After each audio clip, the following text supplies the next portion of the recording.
we'll just have a look at adding some new animals onto the system in a batch. So before we go out in the morning, just press on synchronize and we'll wait for the two messages to confirm that that is complete. So we're now ready to go out. We can, if necessary, lose our internet connection, and then we go to add new. So at the top we've got our button to start reading tags, and the main body of the screen is obviously the attribute data of the animals that we're scanning. So if you've got a homogeneous batch, you've purchased some ewe lambs and they're of all of the same birth year, the same breed, we can simply set the attributes here. So our default breed shows right here, so we can change that if required. We can set the date, approximate date that they were born, and the date that they come onto the holding. You can set them to a group if you're using groups in the FarmWizard software, and basically we can also scan if you're buying in lambs and used together, then you can scan the ewe tag as well. Okay, so the first thing is just to make sure that our stick reader is powered on.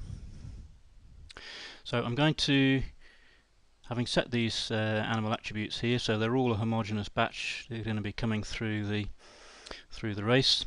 So I'm going to tick the box there which says assign details to all these animals. So we're doing a batch mode scanning here, and so we're ready to go. We'll press, make sure our stick reader is powered on, press start reading tags, and the app should report that it's ready to scan. So let's press the button and start scanning. As you can hear, probably hear, the phone will vibrate as you scan each one on.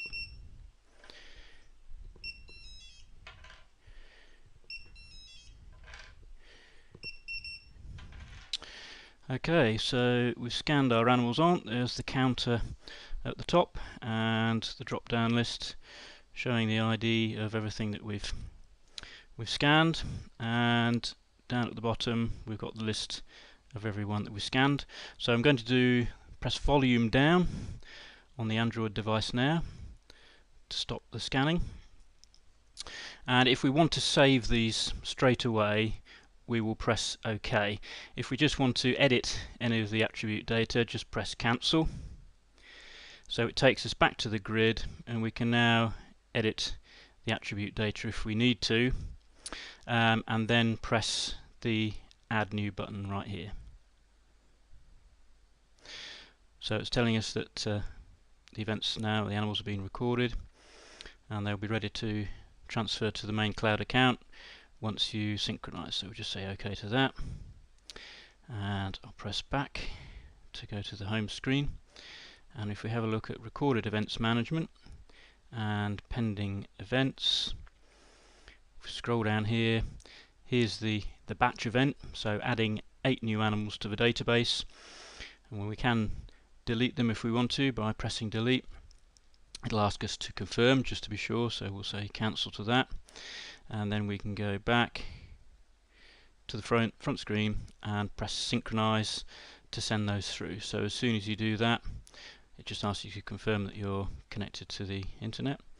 Say OK, and then the first message that you get whenever you're recording new information on the app, your first message is all events submitted, so those have been sent to the server, and then the rest of the synchronization will complete.